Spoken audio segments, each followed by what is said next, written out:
I'm Margaret Webb with Daily Xtra, and I'm thrilled to have the Premier of Ontario, Kathleen Wynne, here with us today. Thanks for having me, Margaret. Thank you. First female Premier of Ontario, first openly gay Premier in Canada, head of state in Canada, yes. And first openly gay head of state in the entire Commonwealth. This seems to me like an LGBT Obama moment. How do you feel about that? Well, I'm excited about it. It's hard when you're in it to think that its impact will be as broad as it probably will be. But I know from the last 16 months, having been in this role, that there are so many girls and parents who are looking at me and feeling good because it changes the view that they have of what their daughters can do, and for the kids it changes their view of what's possible, and that's a wonderful thing. You had a huge personal mandate that a lot of people are telling me that it was, we voted for Kathleen Wynne. You know, your intelligence, your integrity, you never stop smiling. That translates into, at the end of the day, we voted for a gay person. What's Ontario? Well, I think that's one of the important stories about this election, is that people voted for me, voted for our party, despite, or in some cases because, but despite my being a lesbian. You know, it didn't come up. Jane and I were everywhere in the province, and it just didn't come up. Now, there may have been whisper campaigns, but I didn't hear about them. And certainly in every other election I've run in, there have been, and I'm sure there were people who voted against me because I was a lesbian. But overwhelmingly, we got the support of people because of the program I was bringing forward, because of our leadership as a party and as a government, and that's a fine thing to be able to say about this province. It's an amazing thing. Politics, a lot of people say, well, what difference does a woman bring to politics? What difference does a gay woman bring to politics?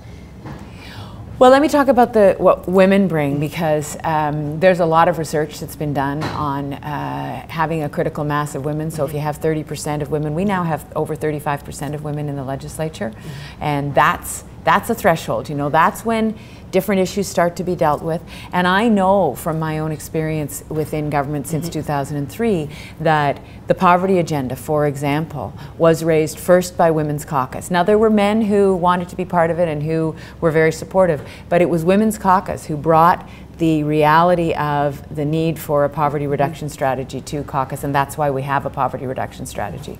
So I know categorically that women, for whatever reason, bring a different set of issues. We care about, issues across the board, but we bring a different set of issues to the table. And is there another layer, being a gay politician? Yeah. So I think the layer of being gay, I mean, certainly for me, equity and equitable treatment of people it's been a cause my whole life. And when I came out, I didn't come out till I was 37. You know, I have made it my business to make sure that wherever I am, whether it was Minister of Education or when I was a school trustee or when I was Minister of Aboriginal Affairs, that I make every effort to form and influence policies that will make the world safer for people. That is one of the things that is core to my reason for being in politics. We have something in common, that we both came out, I think, in the same year, in 1991. Yeah. Which was the same year that a seminal Canadian film called Thank God I'm a Lesbian came out. You're a member of the United Church, I understand. I am. Do you thank God you're a lesbian? I do. I thank God that I am who I am. You know, I feel blessed to have had the particular set of circumstances that have led me to be in this office. And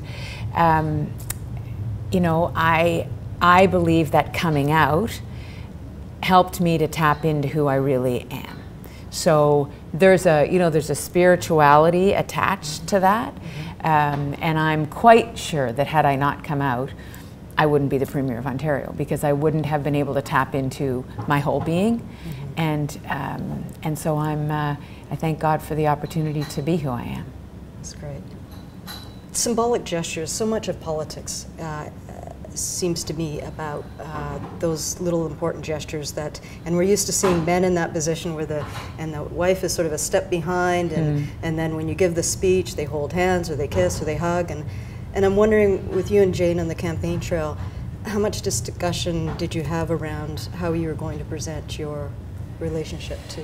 Well, we didn't have much discussion because we've been at it quite a long time.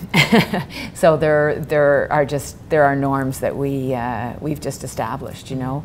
And it's interesting. I was asked about election night, and there was a hug and not a kiss, right?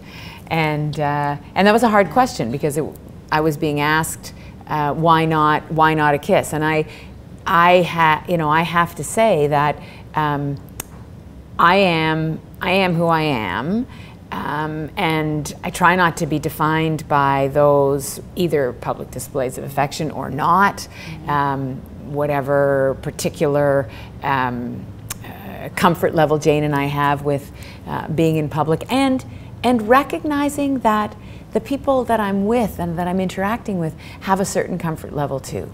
And I want everybody to feel that they can interact with me, that there isn't a barrier, that we're not excluding, you know. And so we are as affectionate as we choose to be in public, and our relationship is very strong. She was with me every single day on the campaign, and you know, that was a very clear message to people about who we are as a family. Speaking to a friend of mine last night who is a lesbian mother of two, her and her partner. The kids go to a Catholic school board, one Catholic school. The kids can be out at school as having two moms, but my friend who's a lesbian teacher feels she can't be out at school. And you know, there's curriculum issues. She teaches family studies, and she can't teach. Her relationship is invisible. Her family is invisible.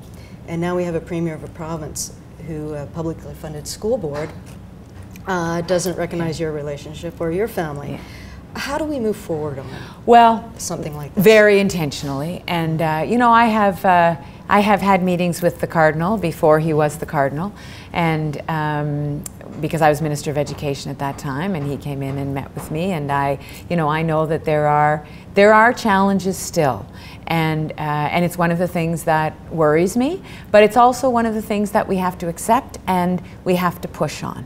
So I think it's very good that the Ontario English Catholic Teachers Association is going to be marching in the Pride Parade, despite criticism on that. I think it's very important that teachers see themselves reflected in their organizations and in our curriculum. So I have been very clear, and our Minister of Education is very clear, that our equity policies and our legislation that's in place applies to everyone. And so, you know, the right for kids to form gay-straight alliances at schools it's absolute, you know. It is, in my estimation and in my analysis, that is a right that students have.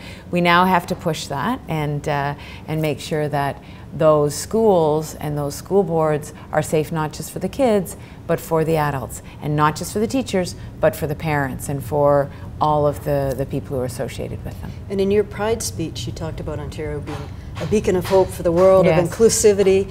What specifically do you want to work on around you know, some of these inclusivity issues moving forward?